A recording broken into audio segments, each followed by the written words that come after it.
man. All right, here we go. What up, fellas? What up, fellas? I'm Mike Logan.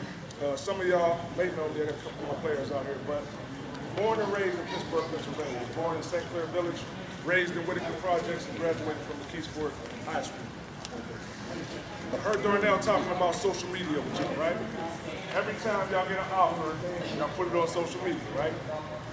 Guess how many offers I had coming out of high school? Who can guess? Played at McKee-Sport, big time program, one of the top athletes. Guess how many offers I had coming out of high school? Zero. All-state running back, played defense. Want to know why I didn't have any offers? Because I was a knucklehead. Running around on Walnut Avenue, John Harper's out here, he can tell you. Running through Harrison Village, chilling down the papers with ball and them. But I was a knucklehead. Do I need this? Do I really need this? Yes. So when Darnell's talking to y'all about y'all social media and y'all presentation, everywhere you go, you're being observed because y'all have y'all social media out there so everybody knows who you are. So you're being observed. Even right now, as I sit here and speak to y'all, I'm looking at who's paying attention, who's rapping tape back there, who's worried about how their pants look, how their tights fit. You're always being observed. If it had not been for me being in the coach's office when one of our other players was being recruited by West Virginia, I probably would have not went to college. Coach McMichaels came to the McKee-Sport, Jay Hart. We talked to Jason Chavis, who was an All-American linebacker and offensive lineman for the McKee-Sport Tigers. I'm sitting in the office. I was feeling a little down because there wasn't no recruiters coming to see me. Y'all get hyped up when recruiters come see y'all, right? Y'all feel pretty good. I'm sitting in the office and I'm kind of moping, feeling myself. I had that woe is me feeling. But that day, for some reason, something was on my spirit to be attentive. I was paying attention to everything that guy said. And at the end of the day, he said, you know, where you going to school at? I said, Coach, I have no idea. He said, well, I'm going to go down and talk to Coach Nealon. We'll get back to Coach Smith. We might have a spot for you at West Virginia University. All because of my presentation. Nothing that I did on the field.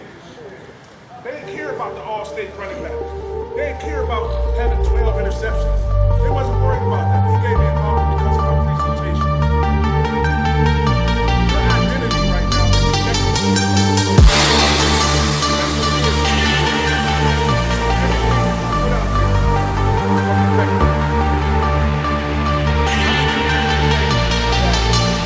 Just on their social media alone, they would get offers, just on their social media. One? What's your name? I want all this social media written down. I'm going to check his social media. Because even if you go out there and you're talking about young ladies and all this stuff, I mean, they observe all of that. They hire people at universities now just to be social media investigators. So everything that y'all put out there is a presentation of who you are and also who your families are. So if your mom got a social media and she's posting some things out there, you might want to get with her. Because, hey, I'm letting you know. They're doing that deep of an investigation now because they're making an investment into who you are. You guys got to start taking pride in who you are and what your reputation is because it can get you to the next level. Real quick story. Went to college, did okay for myself, but I kept breaking this arm that Darnell was talking about. Broke arm 3 times in 366 days. Went down to West Virginia as a tailback, thinking I'm gonna go down there and start and do my thing. They said, no, we want you to play defensive back. Freshman year, if somebody gets hurt, I get to go in. Playing as a freshman. Undefeated team, went to the national championship. We got blown out, it's a whole different story, but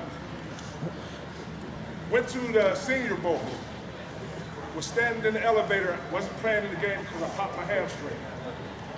Get on the elevator, 6 o'clock in the morning, because I was going out there just to try to get a little workout in.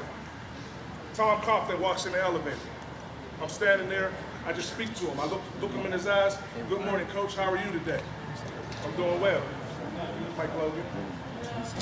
How you know me? You know what I mean? I'm looking at him like, what's going on? Coach Coughlin, from that day, remembered the conversation that I had with him. Remembered that I looked him in his eyes. Remembered that I greeted him. On draft day in 1997, I got a phone call from Coach Coughlin.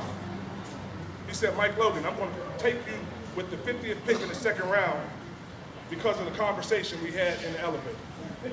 Nothing that I did out on the field in the combat. Ran a 4.36 at my pro day workouts.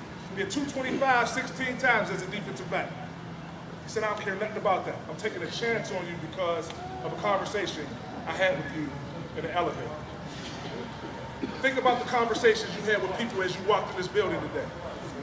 Were they a positive representation of who you are as a young man? That could have been the difference.